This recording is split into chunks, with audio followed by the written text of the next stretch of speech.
Welcome back to another episode of After the License, the podcast where we help real estate agents build their real estate business. Today, we're going to talk about your database, your sphere of influence. These are people who know you, like you, trust you. In previous episodes, we've talked about some very different, unique ways to follow up with these folks. Today, we're going to talk about something a little bit different.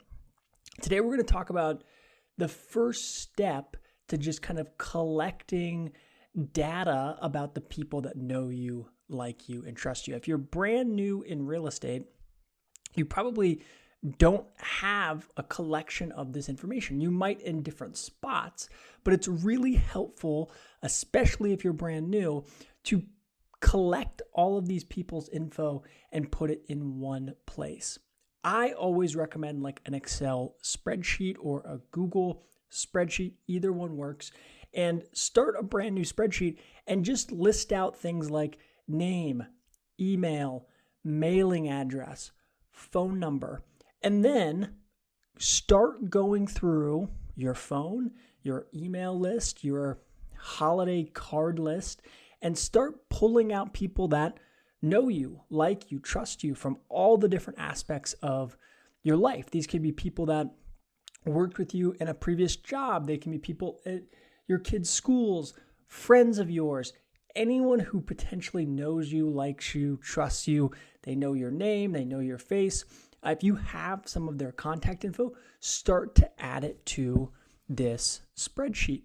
And ultimately, what you're going to do is you're going to build out this list. The goal would be to get to about 100 people. Most people know about 100 people in some capacity, right? Even start going through your social media channels, your Facebook list, and say, hey, do I know, do I know this person? Great. I've contacted them. I obviously know them in some capacity.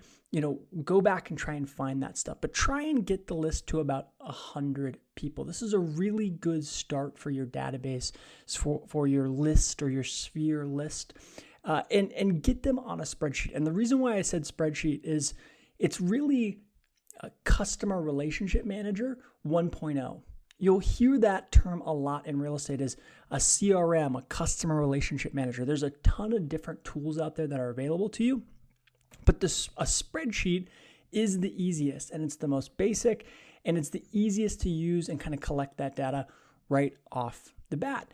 Additionally, what makes a spreadsheet really great is any other future tool you're going to use, whether it's a newsletter system or you're going to send postcards to someone, those systems are all going to allow you to upload a spreadsheet or upload a CSV file, which is basically a spreadsheet. So if you have all this data collected in that one spot, you can just export it and add it to something like a MailChimp to send emails. You can add it to something like quantumdigital.com to send postcards. So start there. Start with the spreadsheet.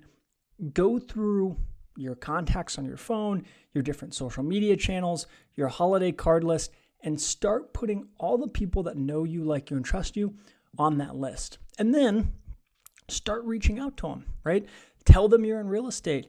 Introduce yourself again, remind them that you got your license, offer to help them with anything if they need it in the future, and let them know you're going to be sending them stuff on the local real estate market if that's something they'd be interested in.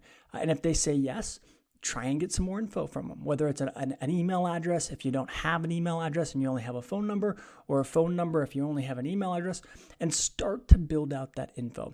Guys, this is one of the best things you can first do when you get into real estate.